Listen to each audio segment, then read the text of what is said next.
Saat ini sudah semakin sedikit pengrajin kampung Anyaman Tanjung Batu, Ogan Ilir, karena mereka sulit mendapatkan bahan baku di masa pandemi COVID-19 ini. Selain itu, para pengrajin pun sulit dalam pemesanan dan juga modal, sehingga membuat pengrajin semakin berkurang untuk menekuni kerjaan ini.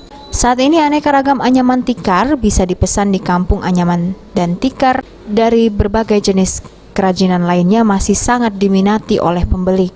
Ada beberapa jenis anyaman tikar yang biasa dibuat oleh para pengrajin lokal, seperti tikar warna, kipas tangan, tas dari anyaman, yang kesemuanya berbahan dasar anyaman pelepah dahan. Dan untuk harga para pengrajin ini biasanya tergantung berdasarkan ukuran anyaman tersebut dan tingkat kesulitan pembuatannya. Saat pandemi COVID-19 ini, masalah yang sering dihadapi para pengrajin adalah soal pemasaran, modal, dan bahan baku yang masih menjadi kendala yang cukup berarti bagi para pengrajin. Dahulu, sebagian besar warga di kampung Anyaman Tanjung Batu berprofesi sebagai pengrajin anyaman, dan kini kerajinan yang diturunkan secara turun-temurun ini nyaris hilang. Oleh karenanya, keberadaan para pengrajin lokal haruslah didukung penuh oleh pihak pemerintah agar usaha para pengrajin tersebut bisa terus maju dan juga berkembang.